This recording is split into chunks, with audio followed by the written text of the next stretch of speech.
अस्सलामु अलैकुम वरहमतुल्लाहि वबरकातुहू। जी हाँ दोस्तों, उम्मीद है कि आप तमामी हजरात खैर आफ़ियत से होंगे, तमामी लोग अच्छे होंगे। जी हाँ दोस्तों, आज की वीडियो काफ़ी अहम होने वाली है।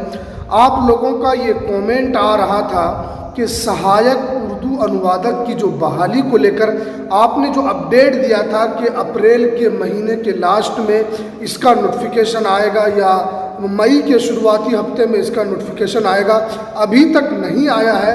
बहुत सारे लोगों का इस तरीके से कमेंट था और आप लोगों ने इस YouTube चैनल के माध्यम से हमने जो आप तक जो बातें पहुंचाई थी उस पर आपने बहुत ज़्यादा देखा भी है और आपने इस पर सपोर्ट भी किया है। देखिए, बहुत सारी बातें हैं जो सहायक उर्दू अनुवादक की बहाली को लेकर जो बातें निकल कर आ रही हैं, वो बातें आज मैं आपको इस वीडियो के अंदर बताने वाला हूं कि कब तक इसकी बहाली आ सकती है।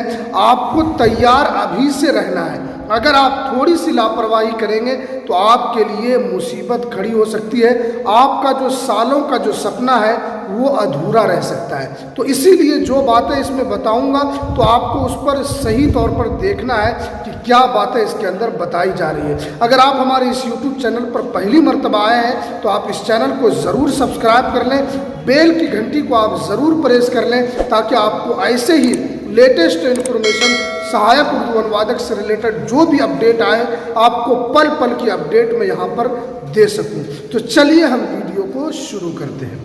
जी हाँ दोस्तों, आप जानते हैं कि सहायक उर्दू अनुवादक की बहाली बिहार के अंदर आने वाली है। इससे पहले शिक्षा विभाग के अपर मुख्य सचिव सिद्धार्थ साहब की तरफ से जो कैबिनेट में जो प्रस्ताव आया था वो पास होने के बाद करीब 3300 कुछ सीटों पर बहाली को लेकर यहाँ पर जो बातें निकल कर आई थी, जो नोटिफिकेशन निकल कर आया था, ज़िला वाइज जो सीट थी उसके अंदर पूरी जानकारी बता दिया गया है। और जो ज़िला वाइज जो सीट था हमने उसको टेलीग्राम पर भी हमने डाला है और आपको जो व्हाट्सएप चैनल है उस पर भी हमने उसको भेज दिया था।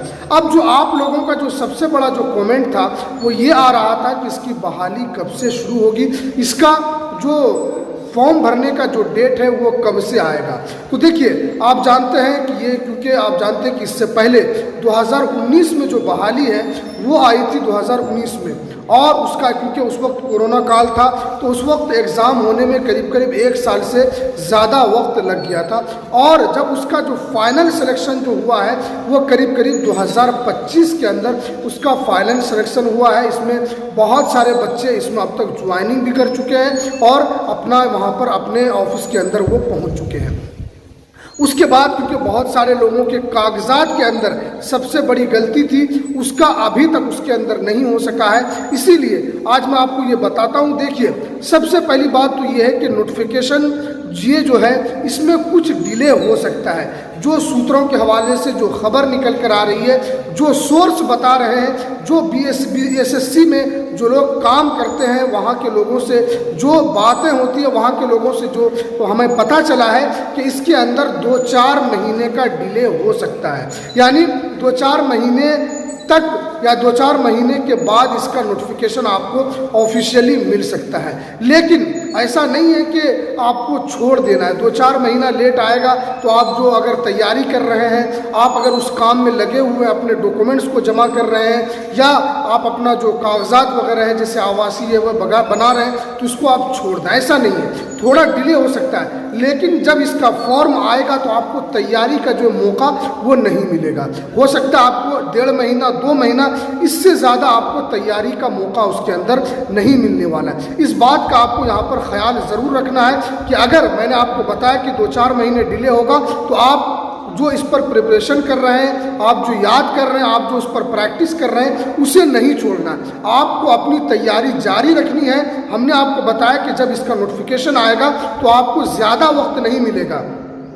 फिर आप ये सोचेंगे कि हमें तो उस वक्त बताया गया था कि 4 महीने के बाद आएगा और जब मौका नहीं मिलेगा तो आपका जो सालों का जो सपना है, क्योंकि 2019 में ये बहाली आई थी और फिर ये 2025 में इसकी बहाली आ रही है। इसीलिए बाद में फिर आप सोचेंगे कि हमसे चूक हो गई, हमसे भूल हो गई। इसीलिए आपको यहाँ पर जो रहनुमाई की जा रही है उस पर आप ज़रूर ध्यान दें। तो क्या हमने बताया कि आपको उस वक्त ज़्यादा टाइम नहीं मिलेगा, इसीलिए आप तैयारी में लग जाएं और आप अपने लक्ष्य को को पाने के लिए वहाँ पर भरपूर तरीके पे आप लग जाए। देखिए डॉक्यूमेंट्स की जहाँ तक बात है तो हमने आपको बताया था, क्योंकि बहुत सारे लोग पूछते रहते हैं कि हमारा 100 नंबर का उर्दू है लेकिन मेरा 60 नंबर है, 70 नंबर है, 80 नंबर है, 51 नंबर है, तो हमारा सिलेक्शन होगा या नहीं होगा। देखिए आपका कितना ही नंबर आए उससे बात नहीं है। आपका 100 नंबर का है, आपने अगर उसमें 50 भी लाया तो भी आप इस फॉर्म को भर सकते हैं, आपका 60 आया तो भी आप इस फॉर्म को भर सकते हैं, आपका अगर 80 आया तो भी आप इस फॉर्म को भर सकते हैं। कहने का मतलब यह है कि आपका 100 नंबर वाला पेपर होना अनिवार्य है। 100 नंबर अगर आपका 50 नंबर वाला पेपर होगा तो आप इस फॉर्म को नहीं भर पाएंगे। ये जो कन्फ्यूज़न है, बहुत सारे जो व्यूवर्स हैं जो हमसे पूछ रहे हैं, उनका ये कन्फ्यूज़न मैं आपको दूर कर रहा हूँ कि आपका कितना भी नंबर हो, लेकिन ये कि आपका 100 नंबर का वहाँ पर उर्दू होना चाहिए। आप अगर कोई बिहार मदरसा बोर्ड से अगर मौलवी किया है तो उसका 100 नंबर का उर्दू रहता ही है, उसको फिक्रमंद होने की ज़रूरत नहीं है। और अगर कोई बिहार बोर्ड से किया है तो उसको आपको अपने सर्टिफिकेट में देख लेना है कि आपका 100 नंबर का पेपर था या नहीं था, आपका कितना आया है, उससे आपको ज़्यादा बहस नहीं है। तो ये दो चीज़ें जो आप लोग बार बार पूछ रहे थे वो हमने आपको यहाँ पर बताया है कि आपका क्या है। और इसमें जो सबसे बड़ी बात जो ये है कि इसमें बहुत सारे लोग पूछ रहे हैं कि हम अदर स्टेट के हैं, क्या हम इस फॉर्म को भर सकते हैं। हमने इससे पहले भी भरा था लेकिन हमारा नहीं हुआ। देखिए पिछले बार का जो नोटिफिकेशन था अदर स्टेट वालों को यहाँ पर एलिजिबल किया गया था, लेकिन उसको जनरल कैटेगरी में रखा गया था। अगर आप जिस राज्य में रहते हैं वहाँ पर आपको आरक्षण मिलता है, लेकिन आप जैसे ही बिहार के अंदर फॉर्म भरेंगे वो आपका आरक्षण खत्म हो जाएगा, आप जनरल कैटेगरी में चले जाएंगे। इसीलिए पिछले बार भी बहुत सारे लोगों ने अपने डॉक्यूमेंट्स को अपलोड करने में भी गलती की थी। इसीलिए आपको अपना डॉक्यूमेंट जो है फोकानिया और मौलवी का जो डॉक्यूमेंट्स है उसको एक फ़ाइल में जमा कर देना है, उसको एक फ़ाइल में आपको रख देना है। और उसमें आवासी वगैरह जो है, आपका इनकम सर्टिफिकेट है, आप अगर किसी आरक्षण कैटेगरी से आते हैं जैसे EWS है, EBC है, BC है, SC, आप ये सब से अगर आप आते हैं तो ये सब भी डॉक्यूमेंट आपको एक फ़ाइल में रख देना है। जैसे ही इसकी बहाली आएगी उस वक्त आप परेशान होंगे, उस वक्त हो सकता है अभी जो काम आपका 100 रुपये में हो जाए उस वक्त आपका 1000 रुपये में काम होगा। तो आरक्षण वाला जो है वो आपको पहले से बनाकर रेडी रखना है। और आपको ये तमाम जो डॉक्यूमेंट्स है, आपके नाम का स्पेलिंग, अपने नाम का, अपने मदर्स नेम का, अपने फादर्स नेम, इन तमाम का स्पेलिंग मिला लेना है और आपको तमाम डॉक्यूमेंट्स को पहले से देख लेना है। और बहुत सारे जो हमारे व्यूवर्स हैं वो ये पूछ रहे हैं कि हमारा नाम गलत हो गया है तो हम कैसे सुधार करवाएं। हमने इससे पहले भी वीडियो में बताया था कि अगर किसी तरह का नाम में करेक्शन करवाना है तो आपको बिहार मदरसा एजुकेशन बोर्ड पटना में जो इसका बोर्ड है 5 वायापति मार्ग जो है वहाँ पर आप जाएं, वहाँ पर आपका डॉक्यूमेंट्स आपका सही हो जाएगा। वहाँ पर आपको महीने से 2 महीने के अंदर आपको डॉक्यूमेंट्स मिल जाएगा। तो वहाँ पर जाकर आपको ये डॉक्यूमेंट्स आपको दुरुस्त करवाना है।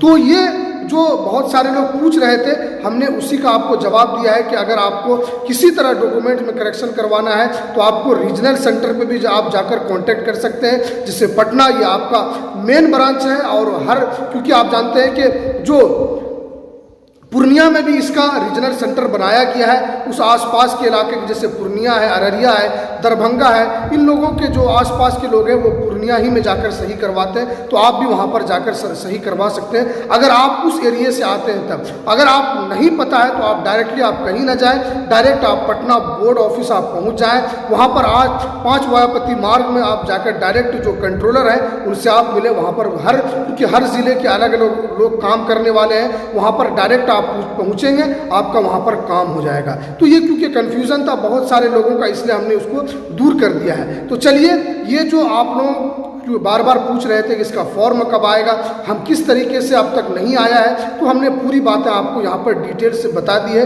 तो आप इस वीडियो को ज़्यादा से ज़्यादा शेयर करें जो इसके इंतज़ार में है, ताकि उनको भी पता चल जाए कि वो अपनी भी तैयारी को जारी रखें। तो चलिए, हमें दीजिए इजाज़त, फिर मिलते हैं किसी नेक्स्ट वीडियो में नई अपडेट के साथ। अस्सलामु अलैकुम वरहमतुल्लाहि वबरकातुहू।